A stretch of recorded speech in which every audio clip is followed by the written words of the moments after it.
Alô galera, Vasco Análise aqui, Marcelo falando. Coletiva do Carille, né?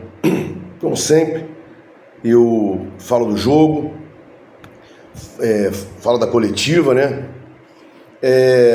Vou falar da coletiva agora, né? Bom, a coletiva do Carille é aquela coletiva sóbria, né? De um cara que entende de futebol e estuda o adversário, né? E antes de continuar aqui a falar, não sei se vocês repararam, né? Uma hora, quem viu a coletiva, uma hora alguém perguntou assim para ele: Vasco sempre cai de intensidade no segundo tempo, né? Preparação física e tal. O que você acha, né? Aí ele citou 3 situações, né? Ele falou: tem alguns jogadores que não estão no mesmo nível que os outros. Citou Nuno e Garré. Disse alguns jogadores acima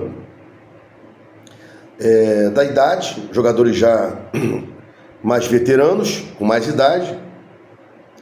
E a quantidade de jogos, né? Jogou ontem, sábado, joga terça, joga sábado, joga terça. Complicado. Mas por que eu falei isso antes de expor a coletiva do Carille? Porque ele não falou em Lloyd, ele falou em Garré e em Nuno. Mentalmente, já não está mais com a intenção de colocar o Lloyd. É só você verificar. Não colocou o Lloyd hoje, que era a substituição natural que ele vinha fazendo. Colocou o Teixeira. E não falou na coletiva no Nuno. É um indício aí, acho.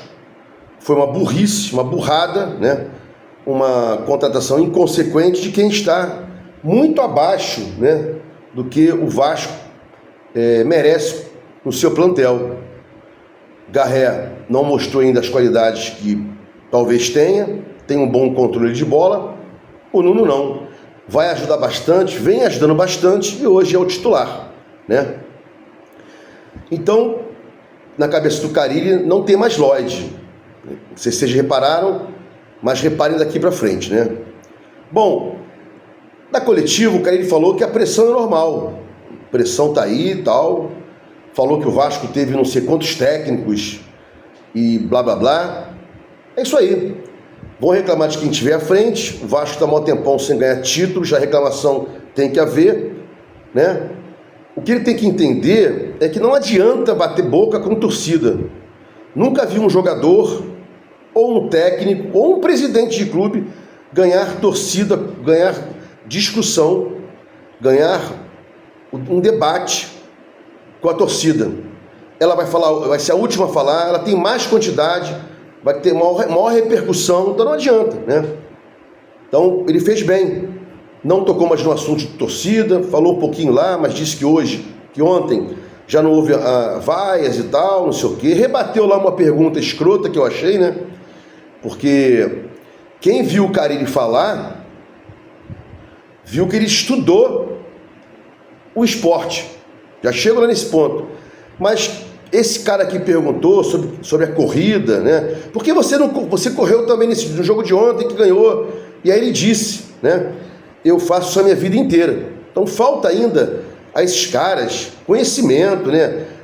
Forma de perguntar. Teve um cara lá que perguntou, fui falar, as críticas vêm. Pô, um pouco mais de polimento na fala, tá lá, pô. E a minha época era outra, né? Minha época era outra, não tinha isso aí. Os caras que, pô, tem que ter cuidado com o manejo com a linguagem, né? Mas, voltando para cá, não se bate boca com torcida. A corrida que ele falou é o que ele faz sempre, né? O cara deveria ter estudado para fazer essa pergunta, né? Ou para tirar essa conclusão. E verificou-se que o Carille estudou a equipe do esporte, né? Cada um tem que ficar na sua praia. O Carille tem que estudar o Vasco, tem que estudar o oponente, estudou, mas o cara estava lá fazendo aquela pergunta escrota, repito, não estudou, né? Para ganhar essa resposta aí atravessada, né? Bom, seguindo aqui, né? ele sustentou uma coisa, a meu ver, errado, né? Ele falou, a gente ganhou contra o Puerto Cabello e depois ganhou contra o Sport, então deu certo eu ter poupado contra o Corinthians. Não adianta bater nessa tecla, não se poupam 8 jogadores. 8 jogadores não podem ser poupados. Que poupem 3, no outro jogo 3, tem que manter uma espinha dorsal. Quem está falando aqui não sou eu, não. São ex-técnicos, técnicos, ex-jogadores, jogadores. Isso aí é fato, né? O time poupa, sim, faz um rodízio, mas não dá para sustentar 8 jogadores poupados na casa do adversário. Vasco é freguês do Corinthians, né? Não tem como, os caras vindo aí de um título paulista, não tem como, né? Ele falou uma coisa também interessante demais, né? Às vezes você vendo o jogo assim de forma tranquila, tomando uma cerveja, fazendo um churrasco, sem ver a parte tática e tal, mas você verifica que o Vasco tem só o Verratti, que briga, que xinga, que corre atrás, né? Os outros times aí sofrem uma falta, vão 3, 4 jogadores em cima do árbitro. O Vasco não tem isso, né? Tem que ter pressão, os caras pressionam, vamos pressionar também, né? E aí ele disse, olha, o Verratti é guerreiro, o Verratti é líder, mas não temos líder atrás. Houve uma pergunta lá, o cara dizendo, os volantes estão indo demais, Hugo Moura e Tietê estavam indo demais, e a zaga não avança, e aí fica aquele buraco ali, né? Ali não é bem um corredor, é um buraco, corredor lateral, né?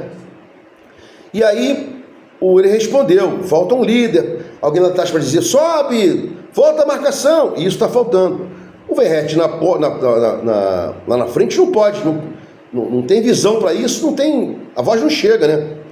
Inclusive o cara falou que muitas vezes tem que ter um cara em campo para poder transmitir aos jogadores o que ele quer, porque é muito barulho, né? São Januário é um caldeirão. Então ele falou que o Lemos vestiu essa roupa de líder ali atrás, né? E tem o Verratti na frente. Couto não é o perfil de liderança, não é, nunca foi, né? Hugo Moura, Tietê também aparentemente não são, muito menos Nuno e muito menos Garré, que estão jogando agora aí. Então seria o Léo Jardim, o Maurício Lemos, que ele falou, e o Verratti. O resto não há liderança ali. Então é importante que o Vasco tenha líderes para cobrar, para apontar, corre ali, volta para cá e tal.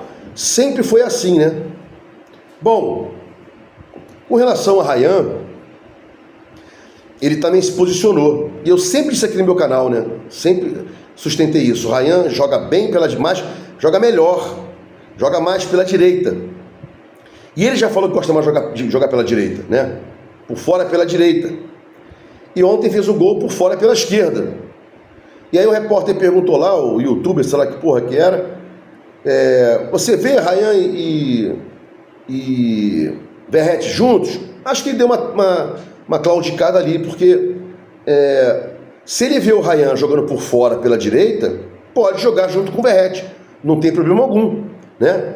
Se ele disse que o Rayan, ele pode contar com o Rayan como 9, né? Como primeiro atacante, por fora pela direita, onde ele gosta de jogar o Rayan, podem jogar, né? O Rayan entraria na vaga do Garré, na direita, por exemplo. Então eu não entendi isso, né? Porque se ele pensasse só o Rayan como primeiro atacante, como centroavante, aí não. Ele vai falar assim, não vou jogar assim, né? Mas o Vasco até poderia jogar assim, né? O Garré cruza bem, só que mais pela esquerda, reparem isso. O Nuno cruza bem, tem o Piton do outro lado, fizeram inclusive uma tabelinha do gol do Vasco, né? O Nuno faz a ultrapassagem. Aqui está um pouco devagar o jogo pela direita, inclusive o repórter perguntou por que não joga muito pela direita, e o Carille falou, estamos tendo esse problema aí, né? Temos que jogar mais pela direita, temos que inverter mais. Inclusive o Sport inverte muitas bolas, né? Lá o Sérgio e o Lucas Lima, eles invertem muitas bolas. Então o Vasco tem que tomar cuidado com isso. E tem que fazer isso também, né? Às vezes fazer uma superioridade numérica no lado de campo, atrair a marcação para cá e inverter para pegar o time com poucos jogadores do outro lado, lá com 1 ou 2. É o que se faz aí, né?